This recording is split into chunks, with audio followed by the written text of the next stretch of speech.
Hello everyone and welcome to alumni series one more time.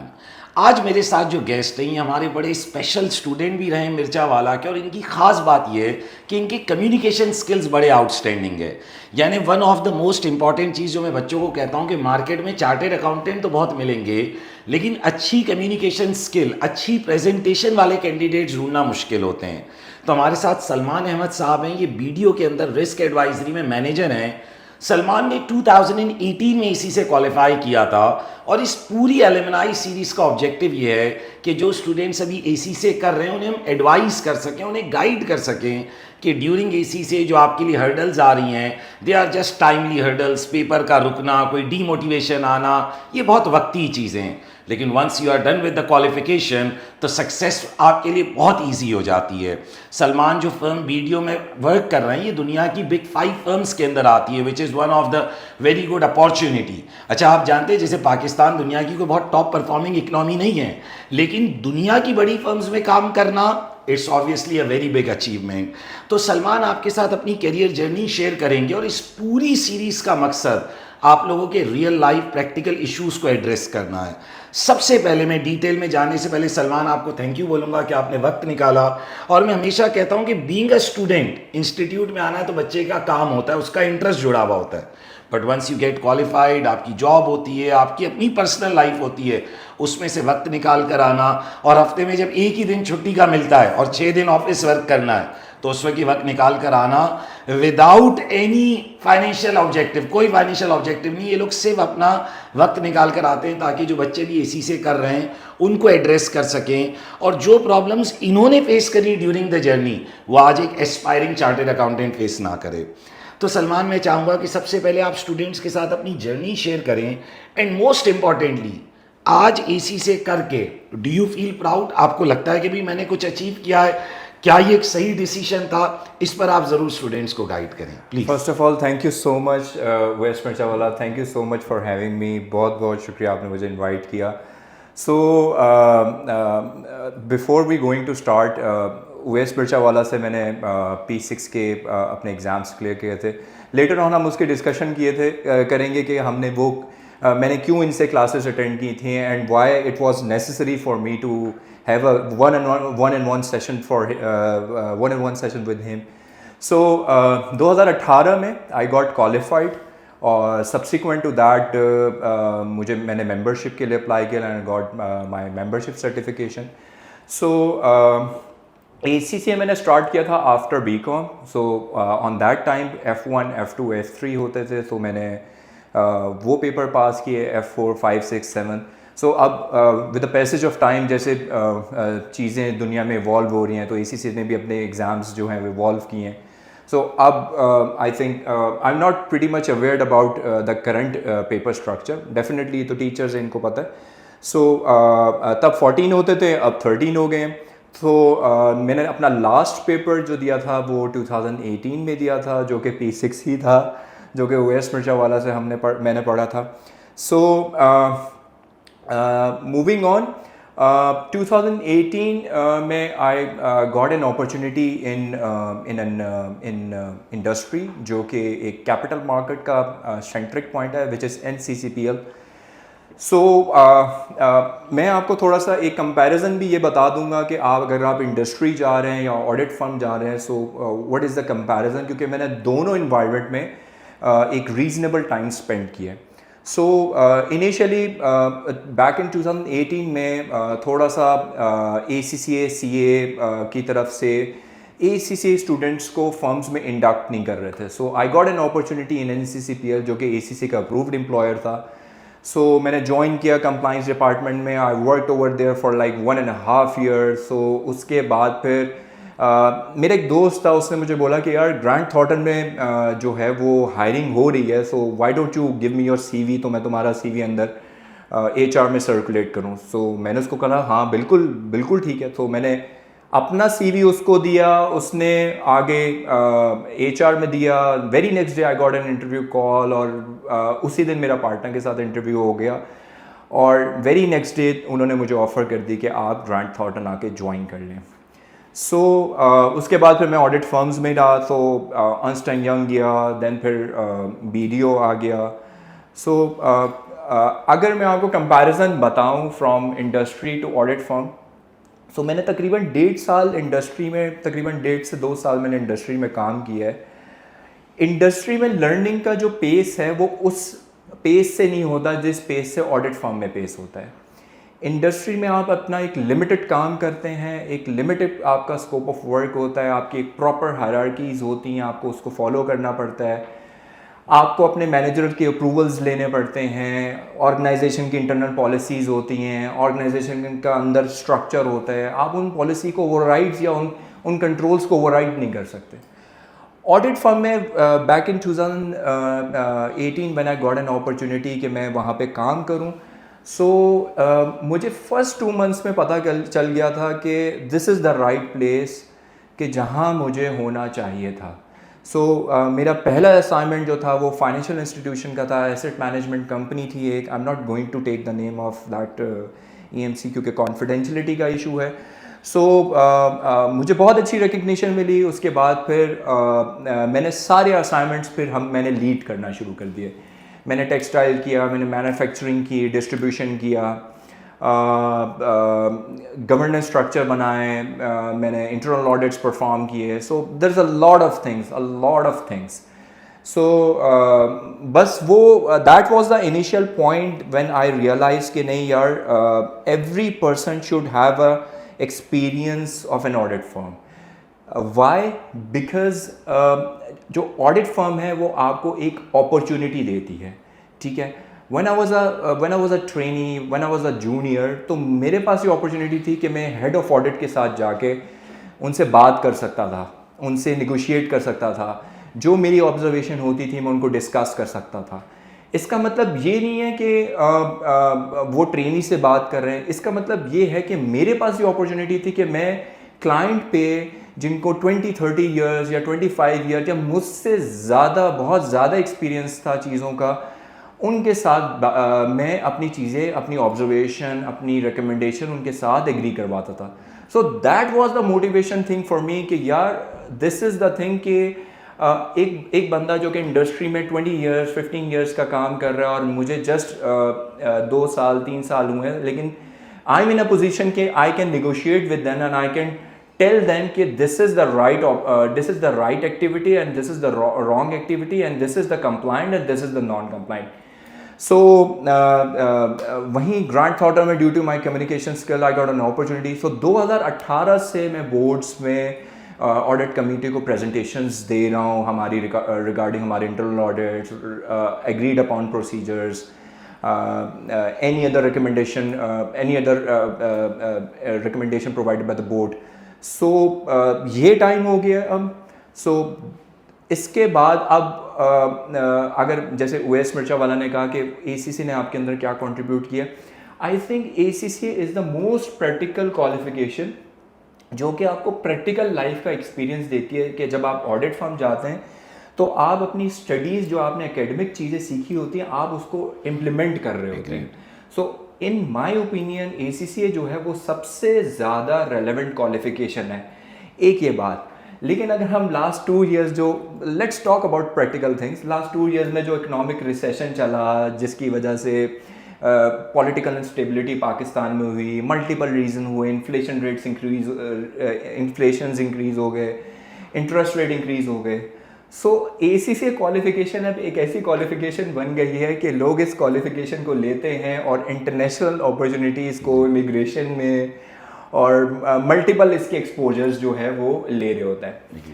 सो यार ये तो मैं सलमान इस बात से कम्प्लीटली एग्री करता हूँ। मैं कहता हूँ कि आप पाकिस्तान की टॉप यूनिवर्सिटी से डॉक्टर बन जाओ, इंजीनियर बन जाओ, ग्रेजुएशन कर लो, वो यूनिवर्सिटी इंटरनेशनली रिकग्नाइज नहीं है, क्योंकि इंटरनेशनल रैंकिंग में तो हमारी यूनिवर्सिटी आती ही नहीं है।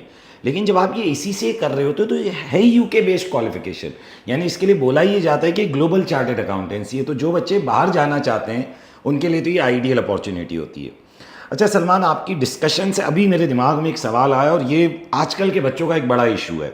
आपने कहा भी बच्चे ने फर्म जाना है, अब इन्हें फर्म जाना है, इनके दिमाग में फंसा होता है कि हम सबको जाना है एक्सटर्नल ऑडिट में। कि हमें ऑडिट एंड एश्योरेंस में एक्सटर्नल ऑडिट में मिलेगा तभी हम फर्म जाएंगे, वरना हम नौकरी ही नहीं करेंगे, टाइम ज़ाया करते रहेंगे। अच्छा, अब आपको बताएं, जैसे हम ग्रोइंग वर्ल्ड की तरफ जा रहे हैं, फर्म के पास इतने सारे ऑप्शंस आ गए भाई। आप इंटरनल ऑडिट में जाओ, आप ट्रांजैक्शन एडवाइजरी में जाओ, आप आईटी ऑडिट में जाओ जो ईआरपी है, आप वो बिजनेस प्रोसेस आउटसोर्सिंग में जाओ। तो ये मैं चाहता हूँ कि आप जो हमारी ऑडियंस है, जो स्टूडेंट्स हैं, उन्हें एडवाइस करें अपना एक्सपीरियंस से कि भाई जैसे मैं पर्सनली समझता हूँ कि भाई ओके एक्सटर्नल ऑडिट में हो गया, वेरी गुड, नहीं हुआ तो भाई it's not the end of the world. Even firm का ज़्यादा जो रेवेन्यू आता है वो अदर सर्विसेज से आता है, क्योंकि उसमें फर्म पैसे ज़्यादा बनाती है। एक्सटर्नल ऑडिट तो जिसे हम कहते हैं ना कि वो तो एक बेट होता है कि जिससे फर्म क्लाइंट अट्रैक्ट करती है और फिर उसके बाद अदर सर्विसेज में जाती है। तो आपके ओपिनियन में अगर कोई स्टूडेंट, जैसे आपने खुद पूरा career risk advisory, internal audit इस तरफ रखा, अगर वो कोई अदर सर्विसेज में जाता है तो हाउ इज़ इट, और क्या बच्चों को उस तरफ जाना चाहिए या नहीं जाना चाहिए? अच्छा, मैं आपको थोड़ा सा डिफरेंस बता दूं एश्योरेंस में और रिस्क एडवाइजरी सर्विसेज में। एश्योरेंस सर्विसेज आपकी वो सर्विसेज होती हैं जो कि आपको एक्सटर्नल ऑडिट को कवर करती हैं, आपके सिर्फ फाइनेंशियल स्टेटमेंट्स को केटर कर रही होती हैं, आपके IFRS आइजाज को कवर कर रही होती हैं। ऑन द अदर साइड जो आपकी रिस्क एडवाइजरी सर्विसेज होती है, इसमें वो सारी सर्विसेज आ जाती हैं जो कि अदर देन फाइनेंशियल स्टेटमेंट्स होती हैं। फॉर एग्जांपल, आपने इंटरनल ऑडिट्स करने हैं। इंटरनल ऑडिट क्या होता है? आपको प्रोसेसेस के ऑडिट्स करने होते हैं। तो इंटरनल ऑडिट की वजह से आप कंपनी में वैल्यू एडिशन कर सकते हैं। इंटरनल ऑडिट हो गया, expected credit loss ECL models आजकल बहुत ज़्यादा मार्केट में, इंडस्ट्री में इसकी एप्लीकेशन आ गई है। ESG हो गया, एनवायरमेंटल सोशल गवर्नेंस हो गया, आपके पास फिक्स एसेट काउंट आ गए, आपके पास फोरेंसिक ऑडिट्स आ गए, एग्रीड अपॉन प्रोसीजर आ गए। सो रिस्क एडवाइजरी सर्विस में आपके पास बहुत ब्रॉड एवेन्यू होता है काम करने का, और आई वुड से कि आपके पास मल्टीपल अपॉर्चुनिटीज़ होती हैं काम करने के लिए। But when it comes to external audit, तो आपके पास सिर्फ फाइनेंशियल स्टेटमेंट्स होते हैं, आपको सिर्फ फाइनेंशियल स्टेटमेंट पे काम करना पड़ता है और आप उसी तक ही रिस्ट्रिक्टेड होते हैं। अच्छा, मैं इसमें अपना ओपिनियन शेयर करूँ आपको, तो दो बातें। वैसे तो भाई एक्सटर्नल ऑडिट जाने का एक मौसम है, बच्चे को जाना होता है एक्स्ट्रा, उसका एक क्रेज़ होता है। लेकिन मैं आपको इसको दो बातें शेयर करूँ। आपको पता है एक्सटर्नल ऑडिट उतना इंटरेस्टिंग नहीं है जितना रिस्क एडवाइजरी वगैरह है, क्योंकि that's limited to financial statement only. जबकि रिस्क एडवाइजरी में आप एक एडवाइजरी वाले रोल में होते हो, चाहे वो इंटरनल ऑडिट हो, चाहे वो ट्रांजैक्शन एडवाइजरी हो, it's a much bigger role. दूसरी चीज़ मैं आपको बताऊँ, हमारे यहाँ पाकिस्तान में आपको पता है लोग एक्सटर्नल ऑडिट के लिए क्रेजी हैं। अब्रॉड में लोग एक्सटर्नल ऑडिट इंगेजमेंट से पीछे हट रहे हैं बच्चे, क्योंकि उसमें पोटेंशियल लाइबिलिटी का बहुत बड़ा इशू है। मैं रिसेंटली एक आर्टिकल पढ़ रहा था कि लोग एक्सटर्नल ऑडिटर बनने से घबरा रहे हैं, क्योंकि जब आप गलती करते हो तो रेगुलेटर आपके पीछे पड़ जाता है और वो पेनल्टीज और वो सारे मसले आ जाते हैं।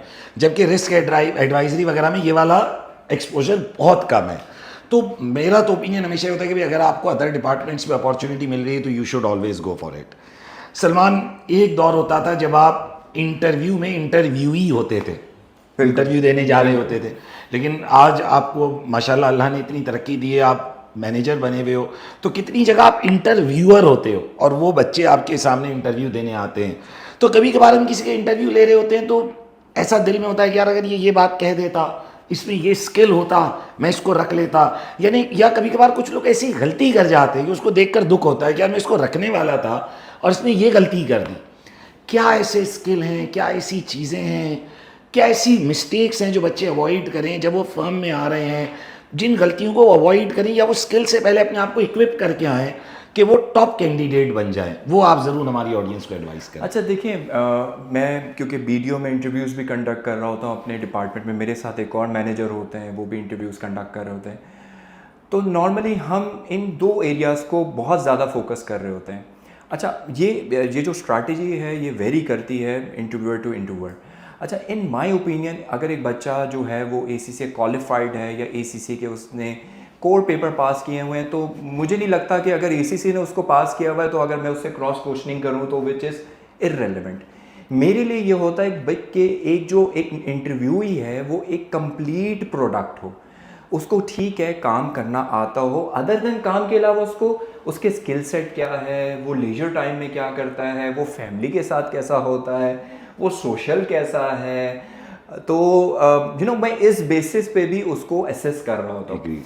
सो मेरी अप्रोच ये होती है कि जब इंटरव्यू मेरे पास CV आता है, सो मैं उसको बड़ा क्विक स्किम करता हूँ और मैं उस बच्चे के या उस इंटरव्यू के उसके सीवी पे ही उसने जो लिखा होता है कि मेरा एक करियर ऑब्जेक्टिव है या मेरी कैरियर एस्पिरेशन है, तो मैं उससे पूछ लेता हूँ कि व्हाट इज़ योर ऑब्जेक्टिव। उसी के सीवी पे मैं उससे सवाल करता हूँ। मैंने मोस्ट ऑफ द केसेस में ये देखा है कि लोग अपने सीवी में झूठ बोलते हैं, और जो सीवी में चीज़ें लिखी होती हैं वो उसको इंटरव्यू टेबल पे आके डिफेंड नहीं कर पाते, या उनको समझ नहीं आ रहा होता, या कंफ्यूज हो जाते हैं, या वो उन डॉट को कनेक्ट नहीं कर पाते। आपने बिल्कुल सही कहा, there is a lot of cases जिस पे मैं बच्चों को समटाइम्स ये होता है कि नहीं यार ये एक बात बोल देता तो यार मैं इसको कर देता, लेकिन फिर इसमें एक थोड़ा सा हम ये एलिमेंट कंसिडर ज़रूर करते हैं कि नहीं, why should not we give her और हिम एन अपॉर्चुनिटी, तो ये एक्सेल करेगा। सो हम इंटरनली डिस्कस करते हैं, अगर हमें कोई डाउट होता है तो हम उसको सेकंड इंटरव्यू के लिए बुला लेते हैं, सो दैट हमारे पार्ट पे कोई इस तरह की मिस्टेक ना हो जाए कि वो कैंडिडेट ऑन बोर्ड एक अच्छी रिसोर्स वीडियो के लिए, या एक अच्छी रिसोर्स या एक अच्छा टीम मेंबर मेरे साथ काम करने के लिए मैं उसकी अपॉर्चुनिटी लूज़ कर दूँ। तो मैं हमेशा बच्चों को ये कहता हूँ कि देखो यार, चार्टेड अकाउंटेंट मार्केट में बहुत है। अब देखना ये कि किसकी कम्युनिकेशन अच्छी है, कौन ये प्रूफ कर सकता है कि भाई मैं एक वैल्यू एडिशन हूँ, कौन अपनी लॉयल्टी प्रूफ कर सकता है कि मैं आपके साथ खड़ा रहूँगा, भाग नहीं जाऊँगा, कि इंटरव्यू रूम में आप ये इंप्रेशन ना दे दो कि आप मुझे काम सिखा दो और फिर मैं बस अब भागने वाला हूँ थोड़े दिन में। तो ये तमाम चीज़ें बहुत ज़रूरी हैं कैंडिडेट्स के लिए। एक आखिरी सवाल सलमान, जितना ये आजकल टेक्नोलॉजी का दौर है, ये फेसबुक वगैरह और तमाम चीज़ें, तो जितनी अपॉर्चुनिटी है इतना ये स्ट्रेस भी लाता है, फ्रस्ट्रेशन भी लाता है कि भाई दुनिया में ये हो गया, इसने ये ख़रीद लिया, अब एआई ये कर देगा, अब ये हो जाएगा, इसने ये शॉर्टकट ले लिया। एक बच्चे को आप क्या एडवाइस करते हैं? उसके लिए क्वालिफिकेशन पूरी करना कितना इंपॉर्टेंस है, उसके लिए डिसिप्लिन के साथ पढ़ाई करके और डिसिप्लिन के साथ नौकरी की तरफ जाना कितना ज़रूरी है, और ये तमाम चीज़ें आज इंडस्ट्री में कितना मैटर करती हैं? या वो जो शॉर्टकट वाले रास्ते हैं कि यार कोई अमेज़ॉन सीख लूँ, कोई यूट्यूबर बन जाऊँ, कोई शॉर्ट कोर्स कर लूँ। जैसे मेरा अपना ज़िंदगी का मानना है कि भाई structured education is always important. जो मैं अपनी ज़िंदगी को ऐसे कहता हूँ कि यार मैं जब टीचिंग कर रहा था, मैं हमेशा कहता हूँ कि teaching is service industry, it's always risky. भाई मार्केट में हज़ारों एक्टर आते हैं, कुछ चल पाते हैं, ऐसी टीचिंग में हज़ारों टीचर आते हैं, कुछ चल पाते हैं। तो मैं टीचिंग को एक बड़ी रिस्की फील्ड मानता था, तो मैं टीचिंग के साथ साथ अपनी स्ट्रक्चर्ड कैरियर को कभी नहीं छोड़ा था। एजुकेशन पूरी करी, एसी से किया, आई से किया, फिर मैंने जॉब करी। जब मेरी टीचिंग बिल्कुल सेट हुई तो मैंने जॉब छोड़ी। तो आपके ख्याल में आज के दौर में एक बच्चे के लिए स्ट्रक्चर्ड एजुकेशन, स्ट्रक्चर्ड जॉब और ये सारा जो एआई का खौफ है, इस सब में एक बच्चे को क्या करना चाहिए? देखिए, मैं तो कभी किसी बच्चे को प्रेफर नहीं करता कि वो जॉब करे या बिज़नेस करे, ये उनकी पर्सनल चॉइसेस हैं। हाँ, ये जो जिस तरह से मार्केट जिस तरीके से चेंज हो रही है, एआई जिस तरह से हमारे फ़ोन्स में आ गए, हमारे लैपटॉप्स में आ गए, हमारी लाइफ में पेनिट्रेट हो गया है, बिल्कुल इसको कंसिडर करना चाहिए। अब मैं ज़रा इंटरव्यू की वही बात को कनेक्ट करूँगा कि मेरे पास इंटरव्यू टेबल पे कुछ लोग आते हैं, उनको ये पता नहीं होता कि यार वीडियो क्या करती है, उनको आगे करियर में क्या करना है, वो एसीसीए क्यों कर रहे हैं। इवन तो समटाइम्स ये होता है कि उनसे एक बड़ा बेसिक सा सवाल पूछा जाता है कि टेल मी अबाउट योरसेल्फ, और वो उसका सही रिस्पॉन्स नहीं कर पाते। सो आपके पास यूट्यूब पे बहुत अवेलेबल चैनल्स हैं, आपके पास डिफरेंट फोरम्स पे डिफरेंट क्वेश्चन आंसर्स अवेलेबल होते हैं। आप उनकी प्रॉपर तैयारी कर इंटरव्यू टेबल पर आएँ। आईटी को आप अपनी लाइफ में जितना पेनिट्रेट कर सकते हैं, जितना बेनिफिट अर्न कर सकते हैं, उससे अपना बेनिफिट अर्न करें। आजकल चैट जीपीटी जो है वो मार्केट में बहुत ज़्यादा इन है, और it's a very good tool. अगर आप उसको इफ़ेक्टिवली, उसको मीनिंगफुल अगर उसको यूज़ करें, तो वो आपको बहुत ज़्यादा जो है ना प्रोडक्टिव आउटपुट जो है ना वो आपको एक बहुत एफिशिएंट टाइम में प्रोवाइड करके देता है। ठीक है। सो जो ACCA वाला जो स्टूडेंट है, आई वुड से कि वो थोड़ा सा अपनी एक तो करियर काउंसलिंग करे, दूसरा ये है कि वो अपना एक विजन बनाए कि मुझे एक्चुअली इस पोजीशन पे जाना है। सो फॉर दैट पोजीशन मुझे वो कौन सा रूट लेना है, या मुझे कौन सी वो चीज़ें करनी है कि जिसकी वजह से मैं अपने गोल पे अचीव हो जाऊँ। और इंटरनेट पे आपका अगर कोई गोल है, उसको अचीव आपको करना है, उसकी हर स्ट्रैटेजीज अवेलेबल हैं। All you need to do, you just go and search it and find it out, and और बस आपको इम्प्लीमेंट करनी है वो। यानी मैं ये कहूँगा कि भाई ये एआई हमारा दोस्त है, हमारा रिप्लेसमेंट वाला दुश्मन नहीं है। बिल्कुल। ये जो हमने अपने दिमाग में डाल दिया ना कि टेक्नोलॉजी आके हमें खा जाएगी, ऐसा नहीं है। यानी मैं इसको ऐसे कहता हूँ कि आज से 50 साल पहले अकाउंटेंट लिख के खाता बनाता था, फिर कंप्यूटर आ गया तो अकाउंटेंट की नौकरी नहीं खत्म हो गई, बस वो अकाउंटेंट आ गया जिसको कंप्यूटर चलाना आता था। फिर वो हमारे ERP आ गए तो अब वो अकाउंटेंट आ गया जिसको ERP चलाना आता था, और अब AI आ गया तो अब वो अकाउंटेंट काम करेगा जिसे AI आता होगा। तो Salman, thank you, and I must say कि it was a very value discussion. और जो हमारे एस्पायरिंग चार्टर्ड अकाउंटेंट्स हैं जो अभी पढ़ाई कर रहे हैं, जॉब की तरफ जाना चाह रहे हैं, उनके लिए एक बड़ी गाइडेंस होगी। और इस एलुमनाई सीरीज़ के अंदर तकरीबन अब हम लोग 15-16 एपिसोड्स कर चुके हैं। और आप बिलीव करें, जब हम पढ़ा रहे होते हैं तो 100 बच्चे में एक जैसे लग रहे होते हैं, लेकिन अब जब मैं एक एक बच्चे का इंटरव्यू लेता हूँ सबकी कहानी अलग होती है। Everyone has a completely different story. और ये जो बच्चे सुन रहे हैं, आप लोग की भी वही स्टोरीज होंगी, और आप में से कोई ना कोई उस स्टोरी से कनेक्ट कर लेगा, और फिर वही आपकी आगे कैरियर जर्नी में हेल्प करेगा। So thank you everyone, and be connected for more videos like this, and this alumni series will be on going. Thank you. Thank you so much. Thank you.